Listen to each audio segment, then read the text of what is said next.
Hello action figure fans, this is HammerTron here with an action figure or model overview and ranking. This is the Joy Toy Battle for the Stars, the Cult of San Reja. As far as I can tell, this is the entire collection. They are all in the boxes. I put them back into boxes after I reviewed each of them individually. I like the boxes for storage. The boxes are sturdy enough to protect the figures and the vehicles and the mech. There's a mech here. These boxes are sturdy enough to protect these while being shipped across the ocean and while being shipped through the mail. So I like these boxes. They're good for storage in case I have to move or in case I want to change my display. So as far as I can tell, this is the entire collection, because what seems to be missing from these boxes is a cross sell. There's nothing on the back of the box on any of these boxes that indicates the other set figures or vehicles. There's no extra paper inside the box that shows what else is available in this series. So that's a little odd. I think they would want to let people know what other things are available. So it's a nice series. And what is nice about these boxes, even though these are not window boxes and I prefer window boxes, at least they do have plastic in the boxes, and that protects the items, which is very important for these items. These are actually models and not toys, so they're more fragile than toys. So the plastic provides extra protection.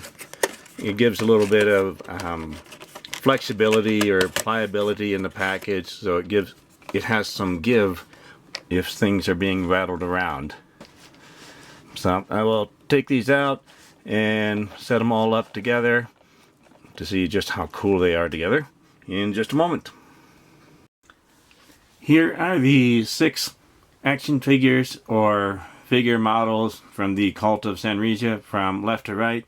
It is Jack, Eiley, Neil, Mara, Logan, and Kate.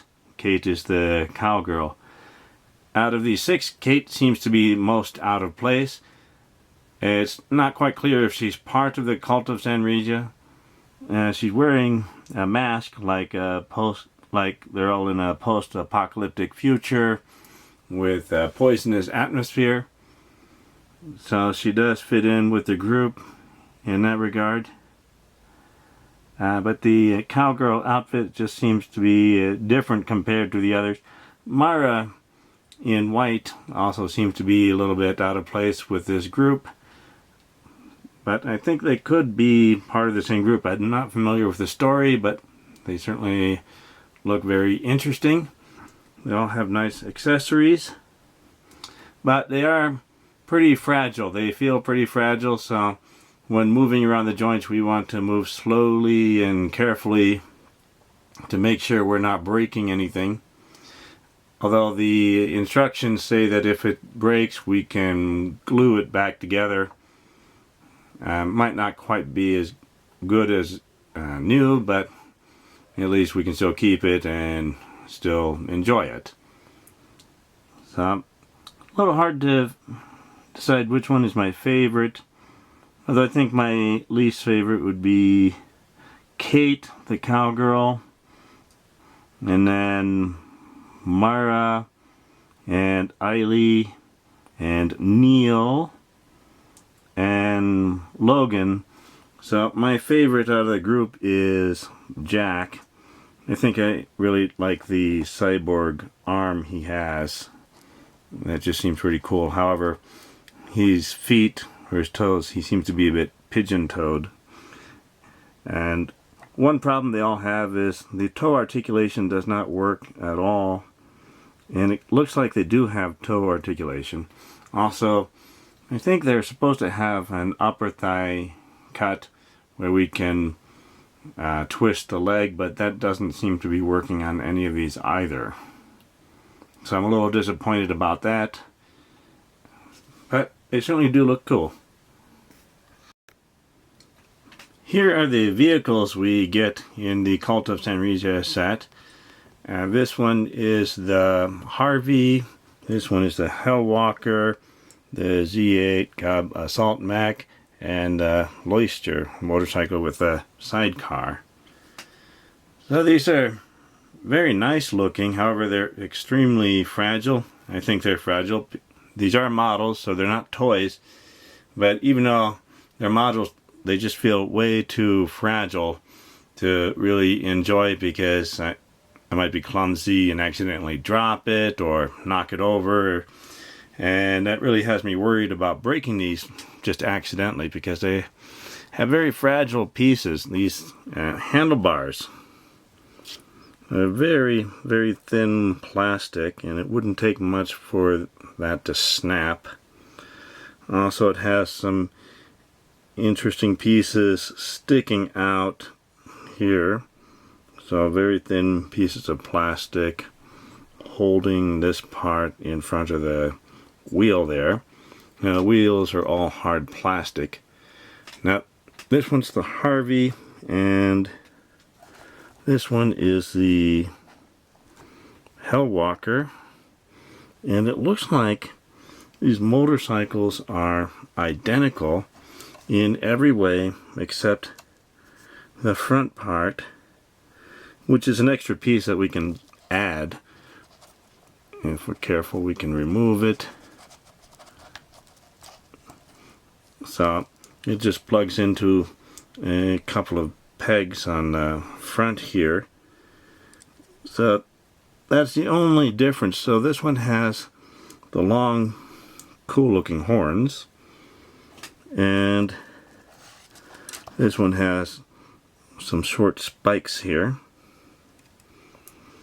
But I think the price difference was maybe $5, about $5 difference. So I'm just disappointed about how these are identical with only a small difference, and I don't think this part here is really a $5 piece. It just doesn't seem like it's that much more than the spikes. So that's a bit disappointing. And then the Loister, this motorcycle with the sidecar, this certainly looks very nice. It's also very stable because it has 3 wheels there, and this part, the front part, turns pretty easily. So it looks alright. Hopefully it's sturdy enough, although it's a fragile plastic, so if I'm not careful, I think it'll break. So the most interesting one, the one I was most looking forward to, was this Z8 Cub Assault Mech. And it does have quite a bit of articulation, as I reviewed a while ago. So it certainly looks cool. It does take a little bit of work to get the figures to sit in there correctly. So it looks cool. It's an interesting design. Probably not safe to be piloting this, because it wouldn't be too hard for someone to shoot at the pilot of the mech. The most disappointing part is it's pretty fragile, fragile plastic, and if I'm not careful, I'm afraid something will break. So that's just the disappointing part. I would think that it would be kind of difficult to manufacture these in a factory with all the factory workers working on such fragile little things. I would think that things would break much more often, and a sturdier plastic might be better, just to reduce the amount of possible breakage from handling. But they do look pretty nice. Out of all of these 2 motorcycles are my least favorite, because they're just identical with a huge price difference for a tiny piece. And next is this Loister. It's nice. So my favorite vehicle is the Assault Mech because, well, pretty much my whole lifetime I've been watching cartoons with mechs, and it would be nice to have some nice mech toys or models like this to enjoy. I think all in all, this Cult of San Reja from the Joy Toy Battle for the Stars series is a pretty nice collection here. I'm enjoying it, even though I do have some complaints about it. I think it looks really nice. The biggest complaint is that it's just pretty fragile, and I'd like it to be a little tougher to stand up to any carelessness that I might have. But it's a pretty nice set, and one problem is that I don't think there's enough vehicles for all of the characters, but maybe Neil, with his wolf skin outfit, he's just so tough he doesn't need a vehicle. So, pretty nice, or maybe a savage and scary post-apocalyptic future gang. So, looks like a lot of fun. So, thank you for watching my overview and ranking. Please like the video, leave a comment, let me know what you think of this series of Joy Toy Battle for the Stars, the Cult of San Reja, and subscribe to my channel to keep up to date with my future reviews and overviews.